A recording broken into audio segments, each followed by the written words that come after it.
Okay, so welcome to this introduction to the Imaginal Heart, which will be a series of videos exploring active imagination in theory and practice, really giving you a context for why imagination is important today, and a sort of a framework to understand this practice within the wider cultural, psychological, philosophical context. So this will be a little prologue to the series of videos, which will be, I think, 8 in total, 4 sort of chapters with 2 videos each. But just to give you a little taste, a little way into this story that I'll be sharing around active imagination. I've sort of put together a series of slides giving you a little way into this story, which will begin with this man, C.G. Jung, and in the image he's an old man, but when he was a bit younger, he's from 1875, so let's see, he will be around 38 at this time, 1913. Jung is experiencing quite a crisis in his life. He's broken with Freud, and is quite overwhelmed by this vacuum that he's finding himself in, what to do next. And in this period, he's experiencing a lot of, psychic pressure. Really, the unconscious is sort of pushing, and it's really quite terrifying, actually, the way that the unconscious is knocking at the door, you could say, for Jung at this time. He's having a lot of visions with Europe being flooded by, blood, and he doesn't really know how to understand these visions. He thinks that he's about to become psychotic. He worked at a psychiatric hospital, Burghützli in Switzerland, for a long time. So he knows psychosis in and out, so to speak. And he's about to lose it himself. And he's sitting each evening in his study, thinking about his fears, thinking about what's happening to him. And then in December 12th to be exact, he resolves upon this decisive step, as he calls it. He's sitting at his desk in his study. It's a very dark room. And he's thinking over his fears, and then suddenly he lets himself drop. And suddenly it's as if the ground just gives way beneath him, and he's plunged into the dark depths. So this is the beginning of active imagination, as we know it from Jungian psychology, at least. That's the birth moment, and it all begins with Jung letting himself drop, giving in to the abyss, you might say. Really recognizing that the ground beneath him is not so solid as he thinks. So that's the beginning of active imagination, and in some ways you could say that it's a precondition for many of us if we want to engage with active imagination, that it requires a sort of a letting go, a letting oneself drop, and also a confrontation with what we could call the dark depths, or the abyss, the groundless. So you could also say that there's really a recognition that that the psyche is not some fundament or foundation, but the psyche is a groundless ground, and the psyche is, when it comes to it, infinite. So that's the sort of the first experience, and Jung really describes this as a sort of a murder of the hero. Actually, his heroic identity has to be let go of. This idea that that you can push through, and that you can with your sort of will achieve what you want to do. That has to sort of soften, at least, or dissolve. So you could, to some degree, describe active imagination as this non-heroic movement, actually, of really the heroic ego having to recognize that there are forces greater than itself, and how to be in relationship with these forces. So often it can feel like a surrender, or a death to the ego. So, but this is a necessary move, at least in the position, the situation that Jung finds himself in at this time, and the sort of the practice there, and the practice in active imagination is to really see that this, these emotions that he's sitting with, fears and doubts and anxiety, what else he's feeling, the emotions that he's experiencing, they contain images. When you really engage with the emotion, you see that, wow, imaginatively there's an image there, concealed in the emotion, as Jung says. And to the extent that he's able to really extract the image, he's sort of reassured and calmed, and then he can engage with it, And he says, if he hadn't been able to do that, to find those images, he had actually been torn to pieces by the pressure and the intensity of the emotions and the unconscious at this time. So it's really a way for Jung to navigate the turbulent sea that he's finding himself on, and dialoguing, and you could say also gaining some clarity about,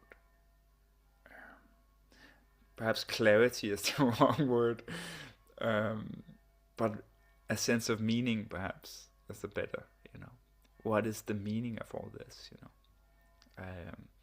as if the images and the emotions that are coming to him carry with them a message, and to the extent that he's able to really, get a sense of that message. Okay, there's a way forward here, there's a meaning to this madness. And out of this practice, comes this amazing work called the Red Book, or Liber Novus, which was never published in Jung's own lifetime, but which we now have access to. It was published in 2009 with the family's permission, with the great work of Sono Sandasani, who edited it. We can now read and perhaps more importantly engage with this this journey that Jung undertook in these years, and a journey which really gave birth to Jungian psychology. Jung's whole sort of life work was contained in the sort of the material of this work, and the rest of his works is one big sort of elaboration or unfolding of what came to him during these years and during his practice of active imagination. And so you could say that active imagination was really a way for Jung to uncover this material and to engage with it, to unearth it, so to speak. So without the method of active imagination, you wouldn't have Jungian psychology, basically. The ideas and the thoughts, the insights that Jung was conveying. And interestingly, you could say, Jung was such a great, thinker and such a profound psychologist. But in some ways, the insights that came to him, strictly speaking, didn't come from him. It came to Jung from a different source, you might say, because he was having conversations with these figures, and the figures were teaching him. Were addressing him, and were actually teaching him that his thoughts were not so much his own as he was thinking. So Philemon, he says later in his memoirs, he brought home to Jung the crucial insight that there are things in the psyche which I do not produce, but which produce themselves. They have a life on their own. And who are we to say that, these are my thoughts, these are my figures, these are my ideas, No, this is strictly speaking not true, because there is a collective layer to the psyche. And when we are profoundly in touch with this collective layer, we are more a sort of partner, you could say, in a dialogue. And often it will be the case that the wisdom is actually coming from a different source than us and our intellect and our reason. There are sources there, ancient sources. Philemon is an ancient figure. Sources which stretches beyond my life, that can be, engaged and that can be listened to. So in my fantasies, Jung says, I held conversations with him, and he said things which I had not consciously thought. It was he who taught me psychic objectivity, the reality of the psyche.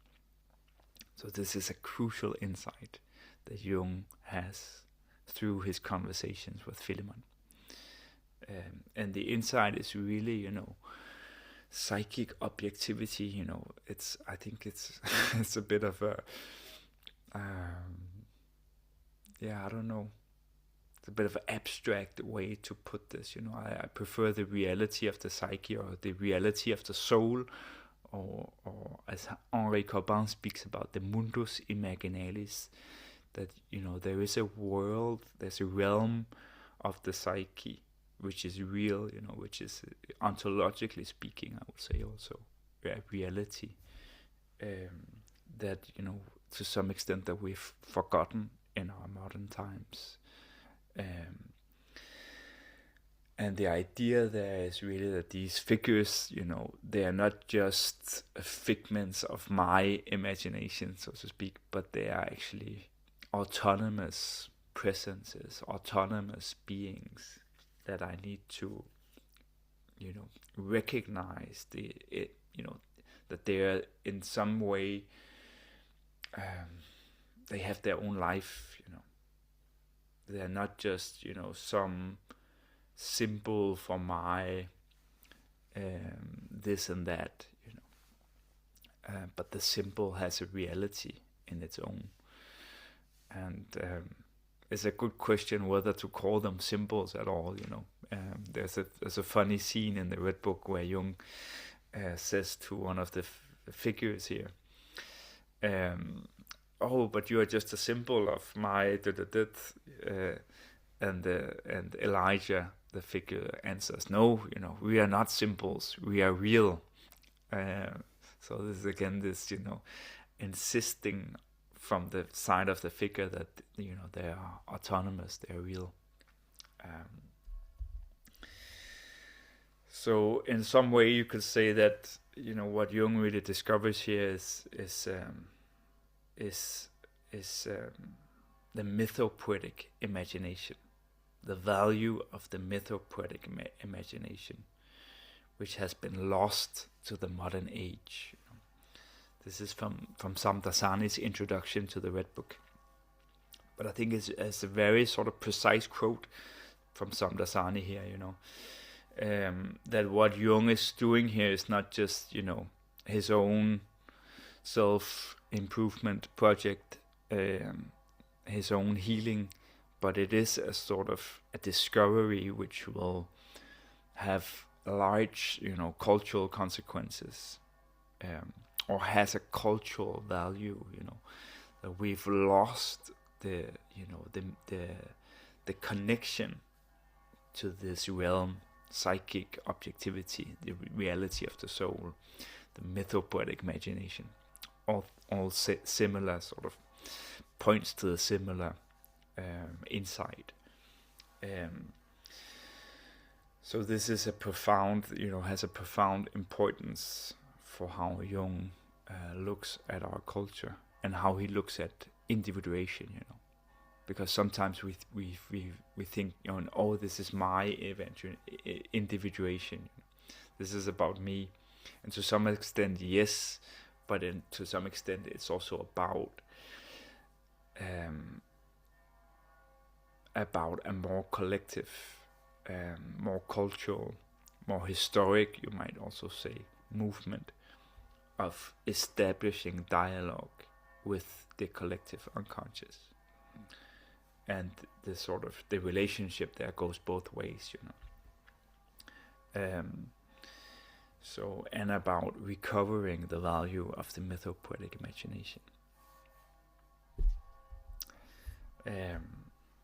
So quite a shift here in the images, but I think I included this image to say that that while Jung is writing and working on the Red Book, Europe is experiencing the tremendous catastrophe of First World War, which gives way to Second World War.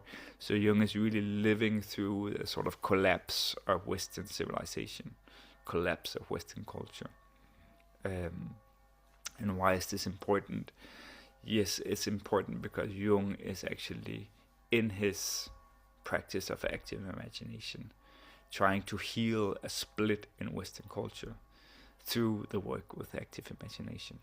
So it is actually the recovering of the mythopoetic imagination, which to a large extent, I would say, is Jung's sort of solution, you might say, or at least attempt to heal the sickness of modernity, the lack of connection, lack of meaning, lack of ground, lack of soul, lack of relationship to nature as a animated, ensouled territory. And this has a lot to do also with the collapse of Christianity as a religious institution that can create harmony and sort of coherence in our worldview. We are very much living in a sort of in the wake of the death of God, to use Nietzsche's phrase, and this poses a big question on us. Question of meaning, the search for meaning. We are confronted with nihilism, and how to respond to this nihilism, how to respond to this vacuum, and the vacuum gets filled with all political, social ideas and religious, spiritual movement, whatever we can do to fill this vacuum: consumerism, capitalism, materialism. But according to Jung, we need to be with this vacuum in a different way, and that's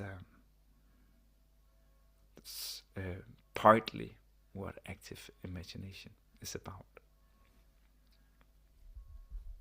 seeing what speaks from this vacuum, you might say.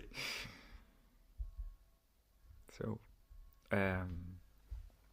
again, just to stress the sort of the implications of active imagination for the times that we're living in. Jung says that we are living in what the Greeks call the kairos, the right moment for metamorphosis of the gods.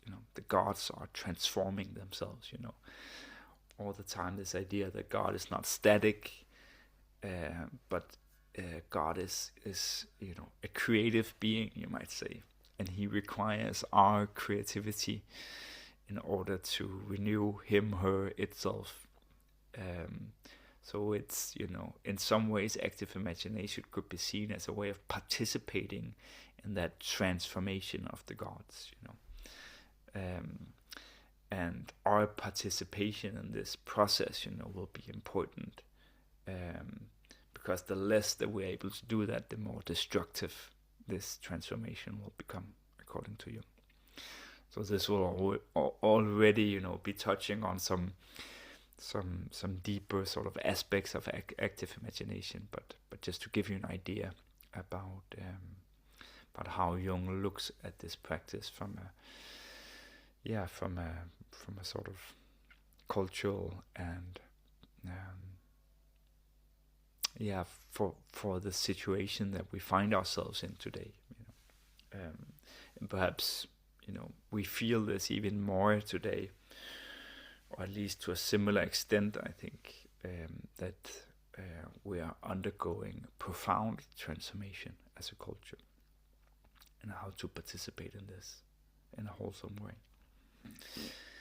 So he writes, this peculiarity of our time, which is certainly not of our conscious choosing, is the expression of the unconscious man within us who is changing.